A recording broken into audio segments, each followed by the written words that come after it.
You ever have one of those nights where you just want to disappear into some neon lights, pull a few levers, and forget the world for a bit? That was me. I'd been working double shifts at the mechanic shop all week, grease under my nails, aching back, missed dinners, the whole deal. So on Friday night, I decided to hit up this little casino tucked off Highway 28 called the Monarch. Not one of those mega resorts. This was a bit more old school, gold-plated carpet, the smell of stale smoke, and elderly ladies who've been playing the same machine since '97. My kind of place. I'm not a gambler by nature, but that night, I don't know, man, something just pulled me in. I had $20 left in my pocket and a head full of noise. So I found a quiet corner, sat at a slot machine with this blinking tiger theme. Might look dumb, honestly, but nobody else was on it. I figured I'd spin a few rounds, lose my last 20, then head home to a cold burrito and bad TV. But life, man, life had other plans. On the third spin, bam, everything lit up. Sirens blared, lights flashed like the 4th of July, and suddenly that dumb tiger started roaring on the screen. I just hit a $1.5 million progressive jackpot. Yeah, me. Out of nowhere. I stared at the numbers like they couldn't be real. My hand started shaking, and the only thing I could think to do was call my mom. But just as I pulled out my phone, I was playing that machine. That's my money. I turn, and there she is. Tall, blonde, decked out in some leopard print dress with heels loud enough to startle birds. She looked like a character from one of those Real Housewives shows. Her name, though I didn't know it yet, was Celeste Whitman. And let me tell you, she had a voice built for complaint hotlines. "You stole my win," she screamed, jabbing her finger at me like I'd robbed a church. I blinked, totally thrown off. What? People started gathering. The lights still flashing behind me made everything feel surreal, like I was suddenly an actor in someone else's drama. A floor attendant approached, clipboard in hand, congratulating me, but Celeste shoved past him like I was invisible. I stepped away for 2 seconds. That was my machine. He stole it. She didn't even look at me. Not really. Just steamrolled forward with this fury that felt personal. I told her, calmly, that I'd been sitting there, that the cameras would show everything. But she just scoffed and stormed off toward the security booth, heels clacking, phone already in hand. Then I heard her say it. "There's a man, black, tall, aggressive. He just stole my jackpot, and now he's threatening me." And in that moment, I knew exactly what was about to happen. My stomach twisted into a knot that I've felt too many times before.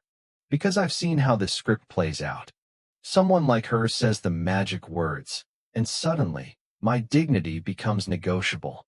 Minutes later, the cops showed up, 4 of them, hands resting close to their belts, eyes locked on me like I was a suspect in a bank robbery. One officer, older, square jaw, looked right past my fear and said, "We got a report of theft and possible harassment. You need to show us ID." I didn't argue.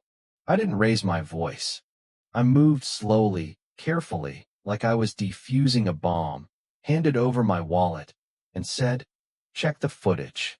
Celeste, meanwhile, was putting on a full Broadway performance, tears, quivering lip, the whole 9 yards. He was threatening me. I didn't feel safe. They took her word like gospel until the casino manager, this stout man in a blue suit, came up with the footage. And let me tell you, when that video rolled, silence. Just pure, heavy silence. It showed me, sitting alone, inserting my money, pulling the lever. The wind lighting up. No Celeste in sight. Not even a shadow. The officer turned to her, frowning. "You told dispatch he took the jackpot while you were there. But the footage says otherwise." "Two just stepped away," she stammered. "That's not what you said." Her face went pale. The manager crossed his arms, clearly done with her theatrics. "This is unacceptable, Ms. Whitman." And for a moment, I thought that was the end of it. I thought maybe justice had peeked through the curtain for once. But as I was walking back to the VIP room to complete the jackpot claim, I heard her voice again, muffled through the thin wall. You can't side with him. I spend more here than anyone. Then the manager replied, calm but firm, ma'am, you're $200,000 in debt to this establishment. You should really tread carefully. My eyebrows shot up. 200 grand? The same woman who just tried to ruin my life for a payout she didn't earn? That was when the pieces clicked together. She wasn't just being petty or racist. She was desperate. So I did something I don't usually do. I texted an old friend of mine, Marcus, a journalist. Told him, yo, look into this woman. Something's off. And man, he hit gold. Turns out Celeste Whitman wasn't just a drama queen, she was a full-blown con artist.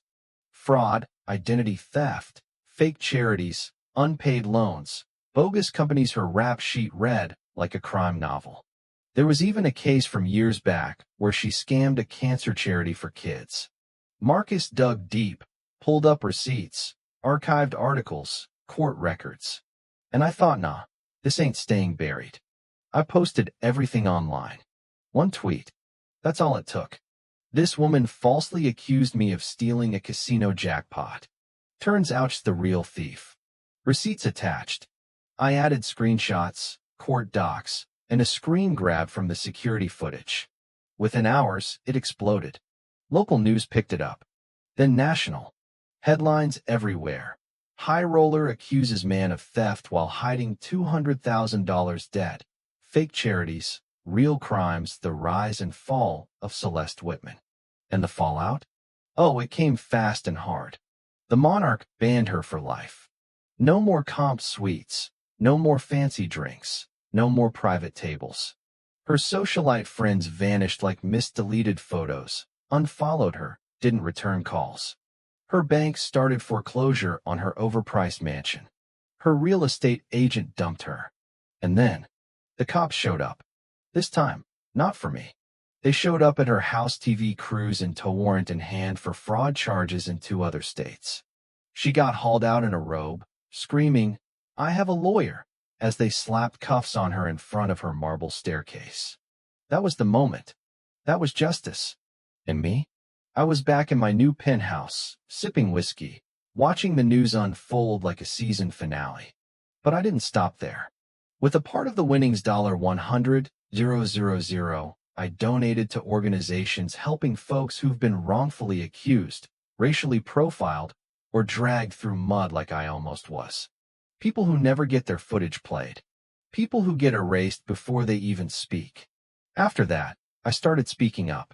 I gave interviews, shared my story not to gloat, but because people needed to hear it. People needed to see what happens when you stand firm and speak truth. I even launched a financial consulting firm to help folks like me, working class, overlooked, underestimated, learn how to build real wealth. And Celeste? She's in prison now. Her name a footnote in headlines that now belong to me. She tried to steal my moment, my dignity, and my name, but I came out of it with more than money. I came out with peace. And the funny part? I still haven't played a slot machine since. But let me ask you this, what would you have done in my shoes? Would you have stayed quiet? Walked away? Or would you have turned the whole thing inside out? Drop your thoughts in the comments. Let's talk about justice, race, power, and truth. Because sometimes, karma doesn't knock. She kicks the damn door down.